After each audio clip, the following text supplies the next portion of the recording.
സനാതനധർമ്മം വാസ്തവത്തിൽ ഭാരതീയം എന്ന് മാത്രം പറയാൻ പറ്റില്ല. ലോകത്തിൻ്റെ മുഴുവൻ നല്ല ധർമ്മത്തെയാണ് സനാതനധർമ്മം എന്ന് പറയുന്നത്. അത് മനുഷ്യരാശിയെ ഒന്നിപ്പിക്കുന്ന ഒരു ആത്മതത്വാധിഷ്ഠിതമായിട്ടുള്ള ഒന്നാണ്. മനുഷ്യരെ പല രൂപത്തിൽ നമ്മൾ ജീവജാലങ്ങളെല്ലാം വേറെ വേറെ കാണുന്നു. പക്ഷേ ഈ ജീവജാലങ്ങളിലൊക്കെ വർത്തിക്കുന്നത് ഒരേ ചൈതന്യമാണ്.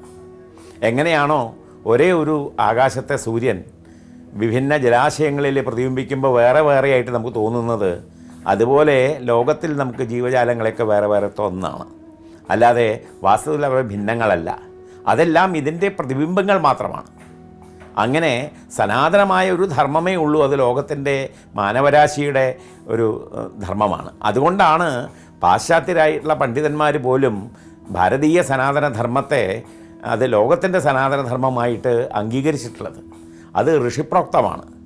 ഈ സനാതനമായ ധർമ്മം വാസ്തവത്തിൽ അത് കാലാതീതമാണ്, കാലാതിവർത്തിയാണ്. അത് ഇതിൽ എന്താണ്, ദേശം, കാലം, അവസ്ഥ ഇങ്ങനെയുള്ളതായിരിക്കുന്ന യാതൊരു പ്രതിബന്ധങ്ങളും ഇല്ലാത്തതാണ് ഈ സനാതനധർമ്മം. അപ്പോൾ അത് ഇന്നലെ ഉണ്ടായിരുന്നു, ഇന്നുമുണ്ട്, നാളെ ഉണ്ടായിരിക്കും. ഈ സനാതനധർമ്മമാണ് വേദങ്ങൾ ഉദ്ഘോഷിക്കുന്നത്.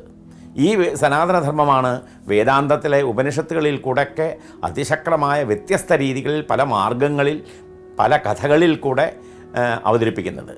അത് വേദത്തിലും ഉപനിഷത്തിലുള്ളത് കുറേയും കൂടി വേദാന്ത ശാസ്ത്രപരമായിട്ടുള്ള വിഷയമായതുകൊണ്ട് സാധാരണക്കാരന് മനസ്സിലാക്കാൻ ബുദ്ധിമുട്ടായതുകൊണ്ടാണ് ഭാരതത്തിൽ ഈ കാര്യങ്ങൾ, അതായത് ഈ വേദത്തിലും ഉപനിഷത്തുകളിലൊക്കെ പറഞ്ഞിട്ടുള്ള സാധാരണക്കാരന് മനസ്സിലാക്കാൻ ബുദ്ധിമുട്ടുള്ള ഈ സനാതനധർമ്മത്തെക്കുറിച്ചുള്ളതായിരിക്കുന്ന ഈ വിഷയങ്ങൾ അനേകം കഥകളിലൂടെ മഹാഭാരതത്തിലും രാമായണത്തിലും തുടർന്നു വന്ന 18 പുരാണങ്ങളിലും 108 ഉപപുരാണങ്ങളിലും പിന്നെ തുടർന്ന് നമ്മുടെ സാഹിത്യ സഞ്ചയം മുഴുവൻ, നമ്മുടെ വാങ്മയം മുഴുവൻ നോക്കിക്കോളൂ, നമ്മുടെ കാവ്യങ്ങളും നാടകങ്ങളും ഒക്കെ അവിടെയൊക്കെ ഈ നന്മതിന്മയായിട്ടുള്ള ദ്വന്ദ്വങ്ങളുടെ മത്സരവും അതിൽ ആത്മീയമായിട്ട് നന്മ ജയിക്കുന്ന ഒരു സന്ദേശം, അത് സനാതനധർമ്മത്തിൻ്റെ സന്തതിയാണ്. അത് സനാതനധർമ്മത്തിൻ്റെ ആവിഷ്കാരമാണ്.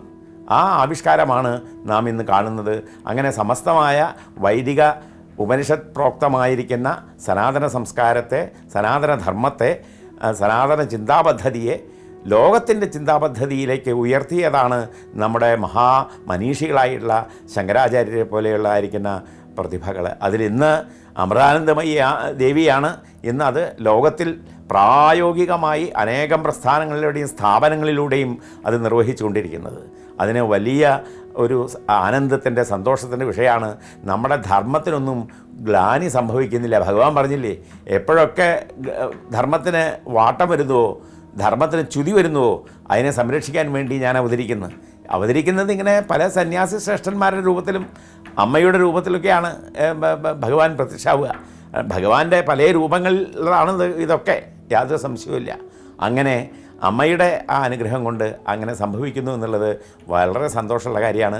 നമ്മുടെ സനാതനമായിട്ടുള്ള ഭാരതീയ സന്യാസി സമ്പ്രദായങ്ങളെല്ലാം, അതിൻ്റെ എല്ലാ സംസ്കാരങ്ങളും പൂർണ്ണമായും അമ്മയുടെ സന്ദേശങ്ങളിലുണ്ട് എന്ന് നമുക്കറിയാം. ഉപനിഷത്തിൻ്റെ സാരസംഗ്രഹമാണ് സാധാരണക്കാർക്ക് മനസ്സിലാകുന്ന ഭാഷയിൽ അമ്മ സംസാരിക്കുന്നത് എന്നുള്ളത് കൂടെ ഇവിടെ പ്രത്യേകം സന്തോഷത്തോടു കൂടി അനുസ്മരിക്കുന്നു. ഈ അമൃത TV-യുടെ ഈ ഡിജിറ്റൽ സ്പിരിച്വൽ ചാനൽ അത് വലിയ ഒരു ദൗത്യമാണ് ഏറ്റെടുത്തിട്ടുള്ളത്.